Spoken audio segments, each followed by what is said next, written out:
So in the previous video, I showed how to run Window to the Stars, how to make your own stars. We only did a one solar mass star because that's the introductory star. That's perfectly fine.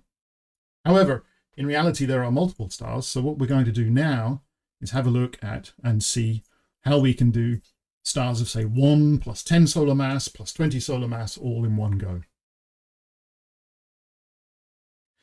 Okay, so here's your Window to the Stars browser window.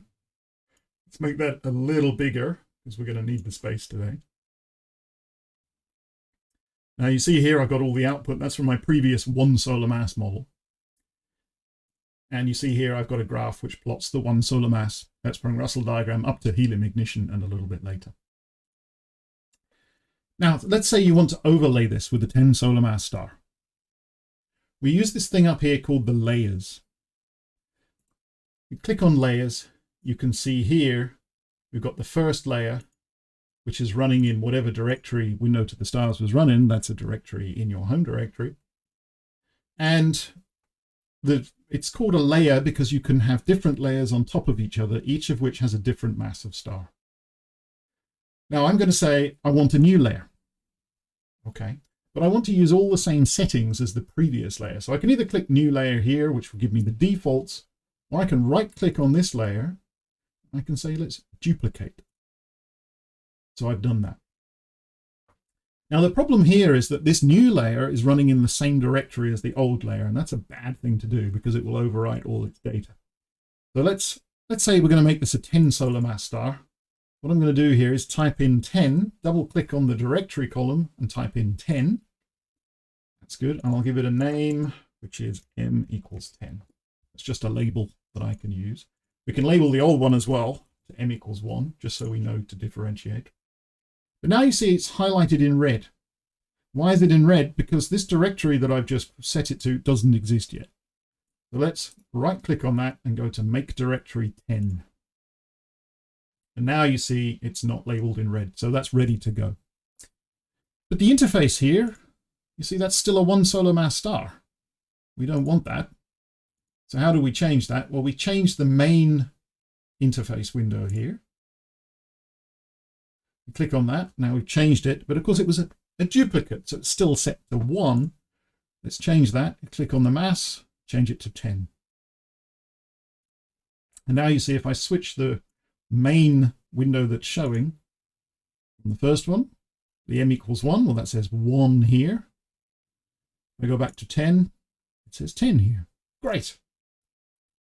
Now, to run the 10 solar mass star, I can either go to evolve and hit evolve there. You've done that before. That's how you always run stars. The alternative is to right click here and go for start evolution of this layer. There we go. And you see the numbers here start to increase. These are the same numbers you get in the status bar down the bottom here. It's nothing different. N is the model number, T is the time, got the time step, the mass, luminosity, and radius, just like before.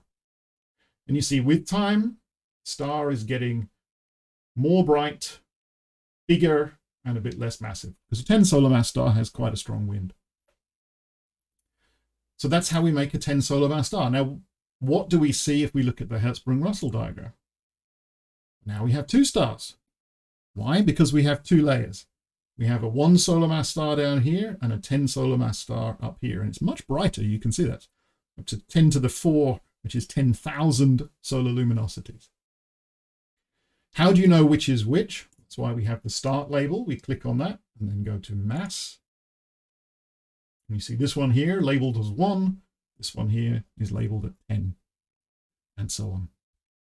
Now all you have to do is wait for the star to evolve or do whatever it is you want it to do. To stop it, you can always go to evolve and terminate. You've seen that before.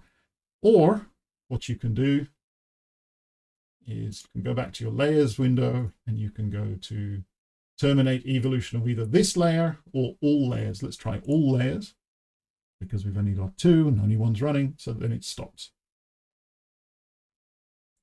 Great. So now we have 2 stars in there, and that's the same in all the other plots. So you see here we have 2 stars. This is the 1 solar mass star. Again, we can label the star with the mass. 1 solar mass, or 10 solar masses, and you can plot as many of these as you want. Now, what if you want to make lots and lots and lots of stars?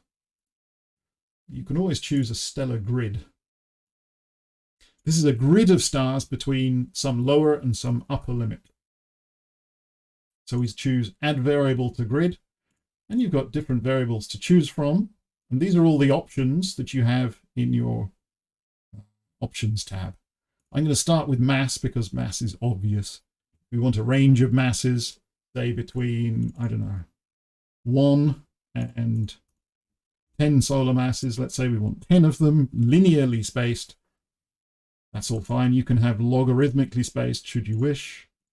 Here you can change these. For example, if I want 20, I could put 20 in there. Let's do that, see what that does. And then what I do is I can change the prefix as well. That's if I want M at the beginning of the name, let's do that. And then I can make a list of all the masses that go between 1 and 10, oh sorry, 1 and 20 in a linear list. And I click Generate Grid Layers. Now this will make the layers for me. Let's give me a few seconds. Oh, I need to do that. Print that and close that. Now you see we have all of these layers here. So we've got M1 is 1. The prefix was M, so that came before it. That was me being stupid, but fine, doesn't matter. I've also named all the directories in here. So we've got 1 all the way up to 10. Now let's set the main layer to be this one, and let's remove this layer here. So delete individual layers. I want to get rid of the original layer, which is that one. If I right click on there and I go delete individual layers and get rid of the old 10 I don't want, click on that, and we're done. So now we've got all of these layers.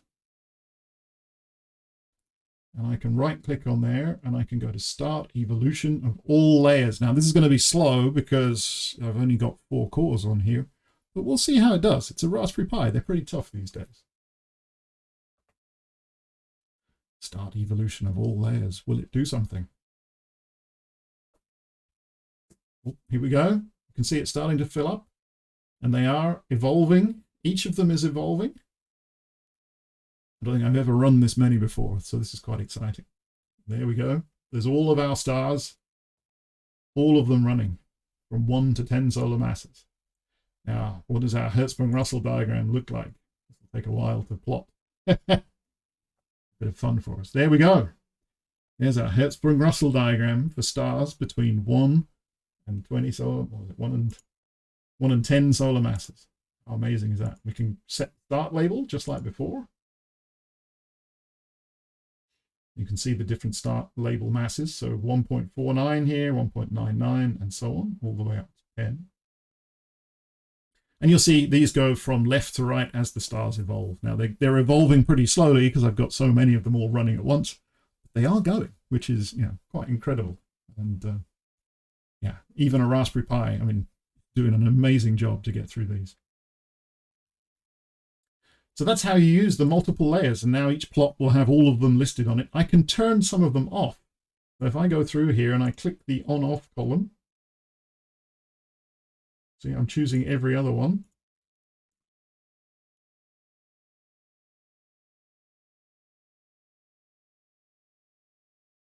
Now you'll see they've disappeared from the plot.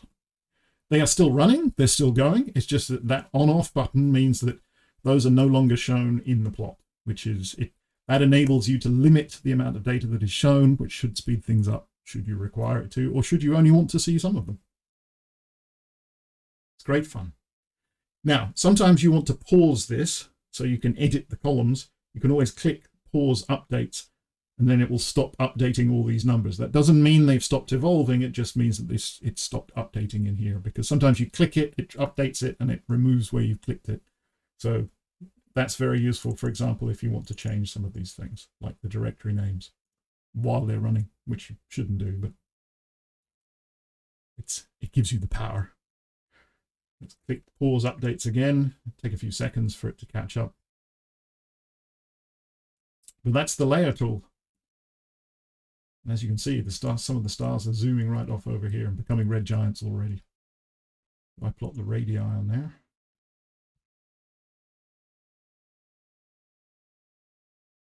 There we go. You can see that these two stars, they happen to have started and gone very quickly. They've reached nearly 200 solar radii, so they're doing very well. Oh, there you go. Okay, now I want to stop all these because I need to have dinner. You can right-click on any of them and you can go to Terminate Evolution of All Layers. Give it a few seconds to shut down.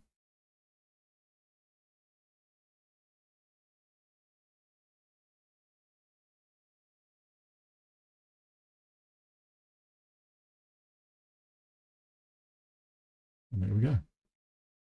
There's our graph. You could, of course, just leave that going all night and you'd have all of your tracks. So that's how you use layers in Window to the Stars. It's an experimental feature. It's something that took a while to get right, but hopefully is useful for you should you wish to compare more stars than just one at a time. A very handy tool for doing proper science, but it's also a very handy tool for learning as well, because you can see immediately from this graph that a 1 solar mass star is dimmer than a 2 solar mass star, and so on. It's very easy to look at those things and look at the behavior of all these different types of stars. Great. Thank you very much. And I'll have some more videos coming soon with some more advanced features. Thanks for using Window to the Stars, and have a good evening.